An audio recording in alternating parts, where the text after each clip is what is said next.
So this is weird. We're starting on the main menu today. This is so weird. How is this weird? Well, it's because we're doing extra things, that's why. Hello there, everybody, and welcome to part 17 of Star Fox Zero. Not going to be doing any story progress, that will be for the next video. So instead, we are going to look at the extra modes of Star Fox Zero that we can do. So, basically, training is all about getting used to the mechanics of the game, of course. Like, every Star Fox game has some sort of, training program, and this one is no exception. Well, mainly these are for all the vehicles that you unlock throughout the game. Well, with the exception of that last one, called the Roadmaster, but we're probably not gonna talk about that one because, it's a thing. Alright, so, as we're going through the training right here, here's something that's pretty wild. And by wild, I mean, what the heck. Training actually is part of 100% completion. Yeah, I know, it's really weird. The training mode is part of 100% completion. So weird, but it's a thing.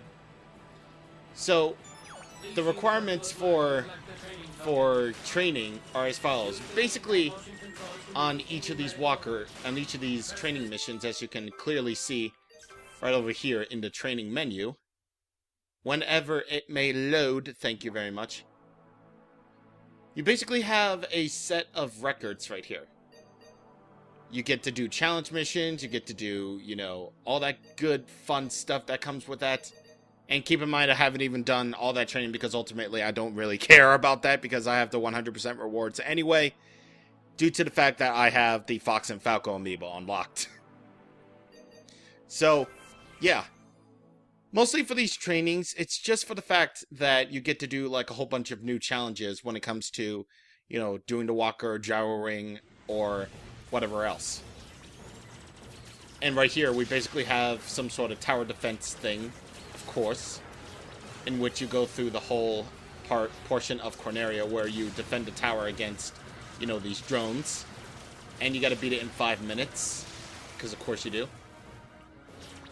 This is just basically a whole bunch of extra challenges that you can do because of the fact that Star Fox Zero is kinda sort of replayable. I say kinda sort of replayable because it does have the replayability of the 64 title.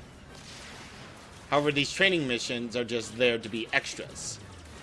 Just a whole bunch of extras. Just doing their things. Doing the things. But anywho, this is basically my perfect opportunity to say that, oh my god, what is people's opinion about Star Fox Zero?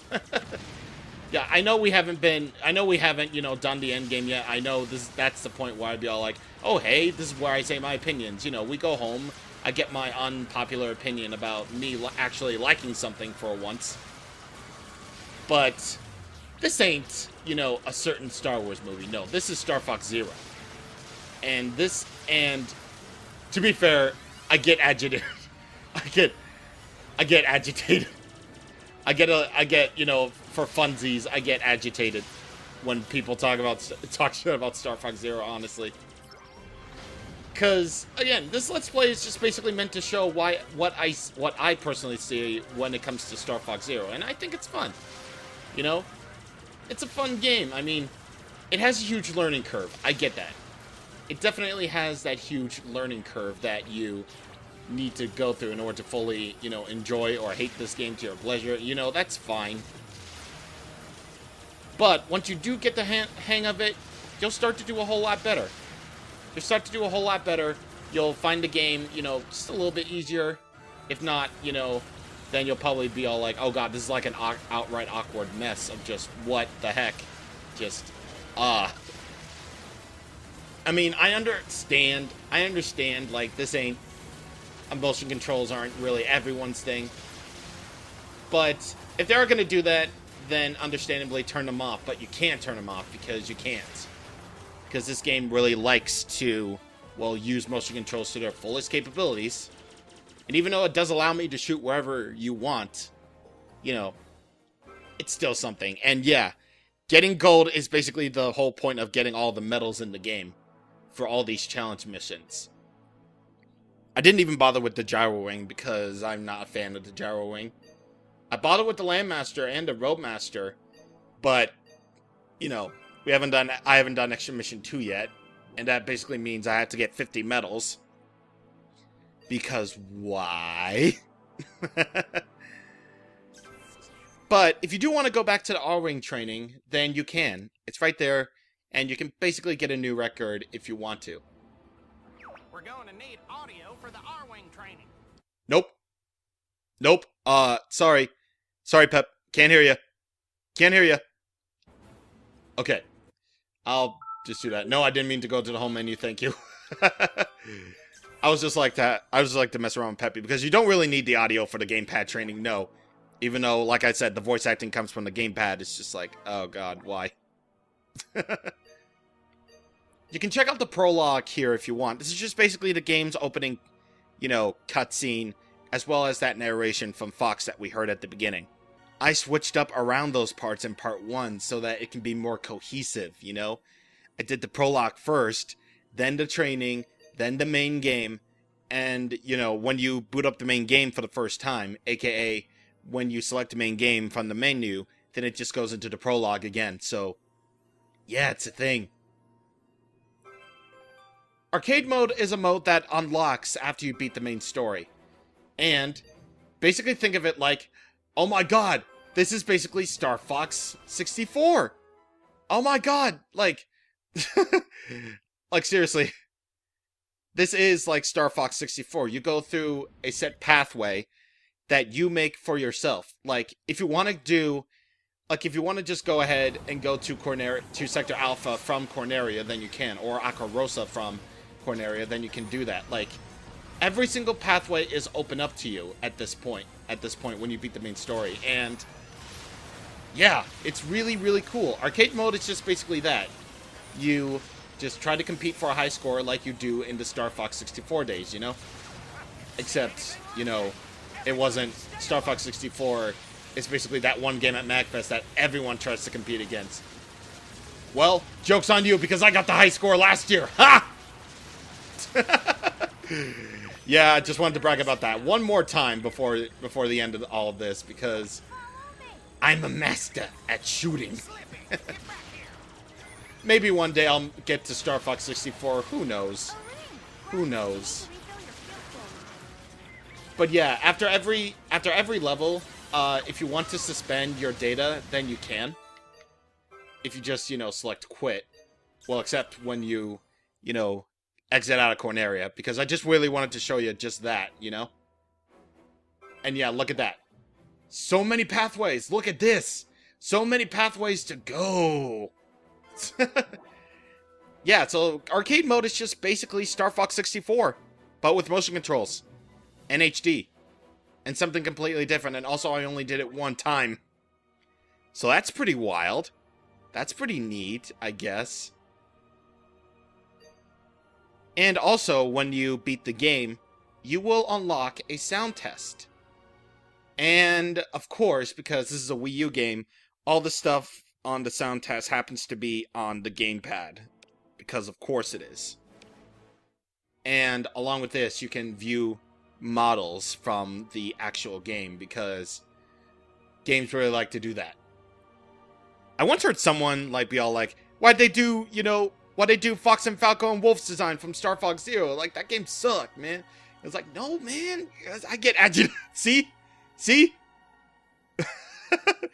Well, joke's on you, because not only are there models in Smash Bros. Ultimate, but the Corneria is the Corneria from Star Fox Zero, so ha! Oh, man. But, yeah.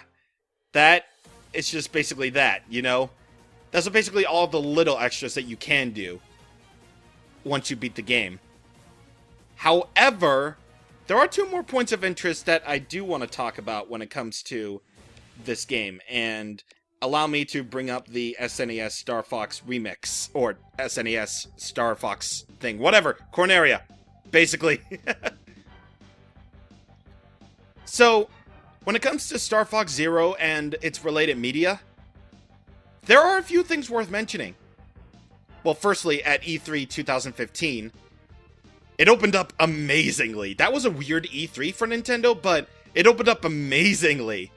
Basically, to introduce Star Fox Zero, Iwata, Reggie, and Miyamoto were basically Muppets, and they transformed into Muppet versions of Fox, Falco, and Peppy. It was amazing.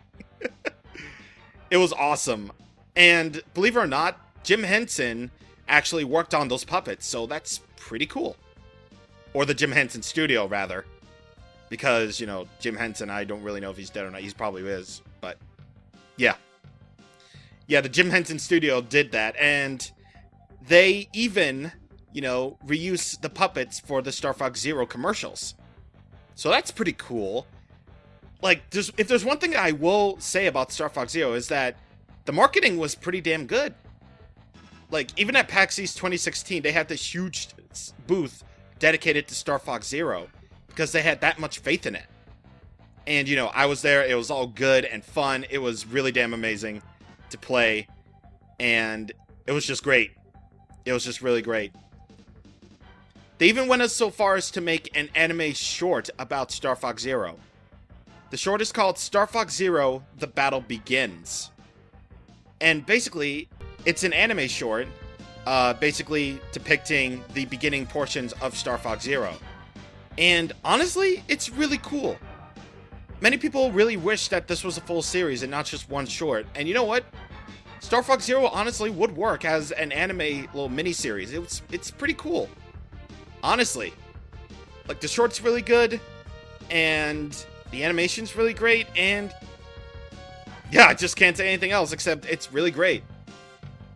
And I go back to it occasionally from time to time just to watch it, or to watch people react to it. You know, it's a cool little short. And it really does show that Nintendo really did have faith in this product, even though it flopped, because it was on a console that was reaching its last legs, which is unfortunate. I just honestly feel bad about this game now. There is one more little piece of interest, and it involves Platinum Games, the developer of Star Fox Zero.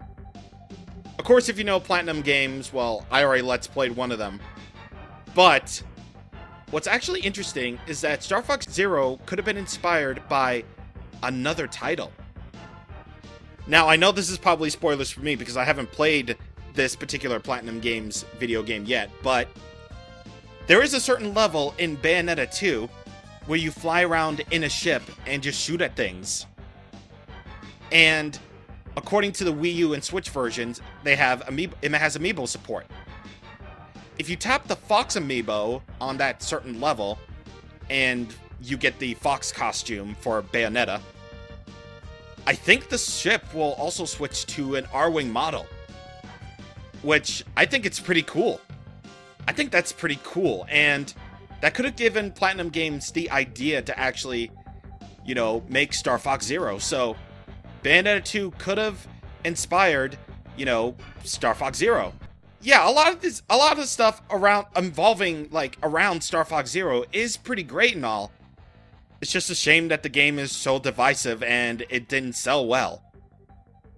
So, yeah, the stuff involving Star Fox Zero is great and all, but whether or not you like the game, you can kind of agree that the Muppet stuff was great, the short was pretty good, and that Easter egg in Bayonetta 2 could have inspired, you know, Star Fox Zero and all that. So, yeah. That's basically all the little things that I wanted to talk about when it comes to Star Fox Zero, and honestly, I think it's pretty interesting. I really do think it's actually really interesting to see. So, yeah. Pretty good stuff. Pretty good stuff. Alright then. We're coming up to the end now. We're going to the end. With just 3 more levels to go, that's the entire endgame. Next time on Star Fox Zero, we are finally going to head off to Sector Omega. See you guys on the next time. Thank you for watching, and goodbye.